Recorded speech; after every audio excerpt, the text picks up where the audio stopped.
आणि आता दिवसभरातल्या इतर राजकीय टॉपने आपण बातम्या बघूयात। लोकसभेत भाजपचे अध्यक्ष झाल्यास एनडीएतील घटक पक्ष फोडले जातील। राहुल नार्वेकरांच्या निकालाचा दाखला देत राऊतांचा भाजपावर आरोप। भाजपवाले नितीश कुमार चंद्रबाबू यांचे पक्ष फोडतील अशीही टीका।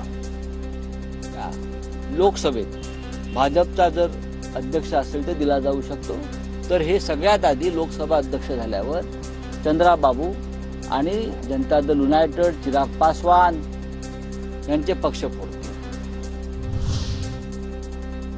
लोकसभा अध्यक्षपदासाठी चंद्रबाबू नायडूंनी उमेदवार दिल्यास पाठिंबा देणार, तर लोकसभेचे उपाध्यक्षपद कायद्यानं विरोधकांना मिळायला हवं, संजय राऊतांचं हे वक्तव्य आहे। चंद्रबाबू नायडूंनी जर त्यांचा उमेदवार उभा केला लोकसभेसाठी अध्यक्षपदासाठी, तर आम्ही चर्चा करू इंडिया आघाडीमध्ये आणि चंद्रबाबू नायडू यांच्या उमेदवाराला पाठिंबा देऊ आणि उपाध्यक्षपद हे आता कायद्यानं घटनेनं विरोधी पक्षाला मिळाला। नरेंद्र मोदी पंतप्रधान म्हणून काही दिवसांचे पाहुणे। भाजपच्या संसदीय बैठकीत मोदींची नेतेपदी निवड नाही, राऊतांचा हा दावा। संसदीय बैठकीत नेतेपदाचा निर्णय वेगळा दिसला असता म्हणून एनडीएच्या बैठकीत मोदींना नेते म्हणून निवडण्यात आलंय, राऊतांचा दावा।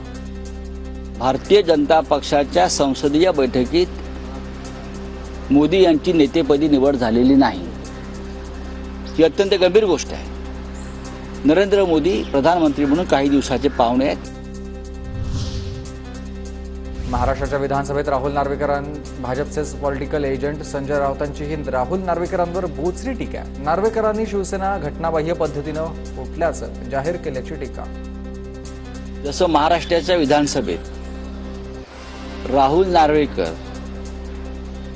हे जे भारतीय जनता पक्षांचे पॉलिटिकल एजंट होते, घटनाबाह्य पद्धतीनं फुटल्याचं जाहीर करण्यात आलं।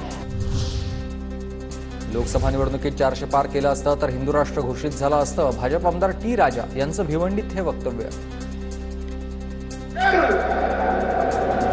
इस बार चुनाव में अगर हम 400 पार कर देते हैं तो हिंदू राष्ट्र घोषित हो जाता। मेरे मित्रों, हिंदू राष्ट्र घोषित हो जाता। संजय राऊतांनी त्यांच्या तोंडाला लगाम घालण्याची अपेक्षा आहे। संवैधानिक पदावरील लोकांना एजंट बोलणं हा पदाचा अपमान। प्रवीण दरेकरांचं राऊतांना उत्तर। संजय राऊतांनी थोडा तोंडाला लगाम घालण्याची आवश्यकता आहे। संविधानाने निर्माण केलेल्या यंत्रणा संस्था किंवा ज्या काही जबाबदारी आहेत त्यांना अशा प्रकारचं एजंट बोलणं हा त्या यंत्रणांचा अपमान आहे। केंद्रातील मंत्रिपदासाठी राष्ट्रवादीत रस्सी खेच। राष्ट्रवादीमधून मलाच मंत्रिपद मिळेल, प्रफुल्ल पटेलांचा दावा। तर केंद्रात संधी मिळाल्यास संधीचं सोनं करेल, 2 दिवसापूर्वी सुनेत्रा पवारांचं वक्तव्य। या देखो, योग्य समय योग्य सब काम होगा और ये सब फालतू के विश्लेषण करने की जरूरत नहीं है। एनसीपी से आएगा तो मेरा ही आएगा। परत येण्यासाठी उत्सुक असणाऱ्या आमदारांची संख्या मोठी। शरद पवार आणि जयंत पाटील योग्य तो निर्णय घेतील, अमोल कोल्हेंचं वक्तव्य।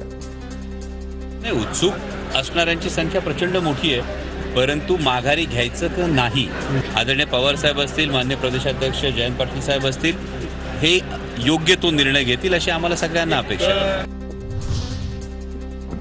पावसाळी अधिवेशनापूर्वी महायुती सरकारचा मंत्रिमंडळ विस्तार होणार, सूत्रांची माहिती। निवडणुकीतल्या फटक्यानंतर मोठे फेरबदल होणार, विस्तारात मराठा फॅक्टर देखील दिसण्याची शक्यता आहे।